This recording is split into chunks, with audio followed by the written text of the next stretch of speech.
Good morning बच्चों, कैसे हैं आप सब।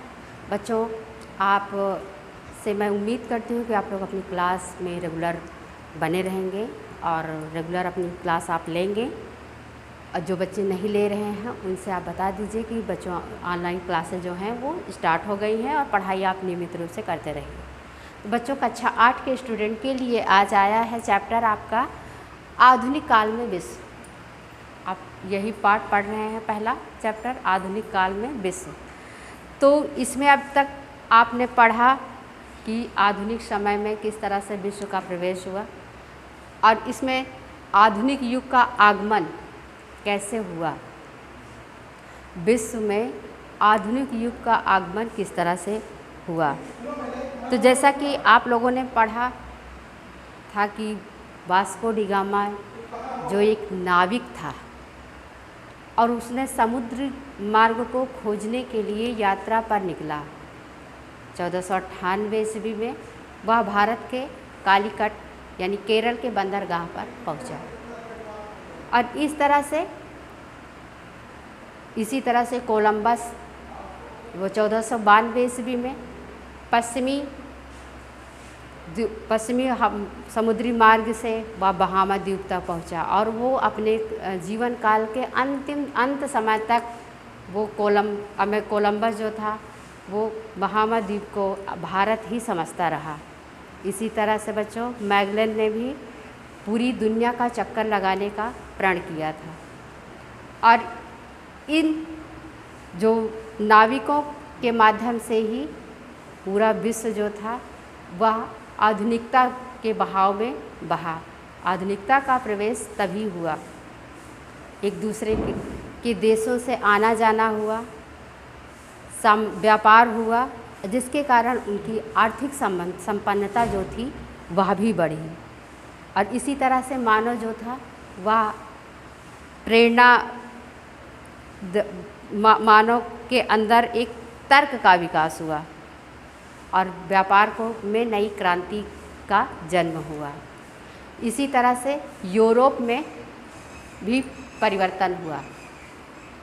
बच्चों, जब एक देश दूसरे देश के संपर्क में आया तो एक देश से दूसरे देश से कुछ सीखने को मिला। उस समय यूरोप में धर्म सुधारवादी आंदोलन की समाप्ति हुई। मध्यकाल में चर्च का जो सामाजिक नियंत्रण था, वर्चस्व था, उसका राजनीतिक वर्चस्व था, वो समाप्त हुआ और स्वतंत्र उदारवादी विचारधारा की प्रगति हुई, जिसको कारण मानव जो में तर्क की विचारधारा का जन्म हुआ और सभी उदारवादी धारणाओं में प्रगति हुई और छपाई और कला के आविष्कार से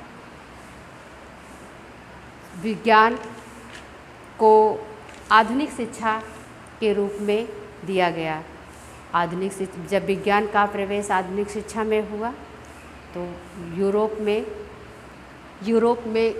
में काफ़ी परिवर्तन हुआ। और बच्चों, इसी तरह से पुनर्जागरण का प्रारंभ हुआ। अगला पॉइंट आप इसमें पढ़ेंगे, पुनर्जागरण।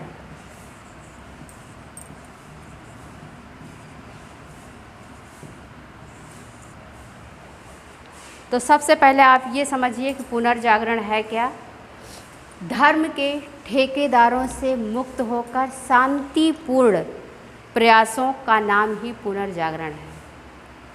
यानी कि हमारा देश जो था, हमारा देश क्या पूरा विश्व जो धर्म के आधार पर चल रहा था, उस धर्म से मुक्त होकर अपनी जो धर्म की जो धारणा थी उससे मुक्त होना ही और नए युग में प्रवेश करना ही पुनर्जागरण कहलाया।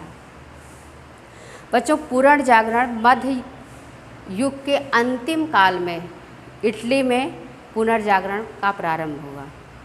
मध्य काल के अंतिम काल में इटली में पुनर्जागरण प्रारंभ हुआ और यह पुनर्जागरण यूरोप से यूनान तक होते हुए पूरे समूचे यूरोप में फैल गया और यूरोप के प्राचीन सिद्धांतों और प्रथाओं पर वैज्ञानिक ढंग से स्वतंत्र प्रसार के लिए पंख प्रदान कर दिए।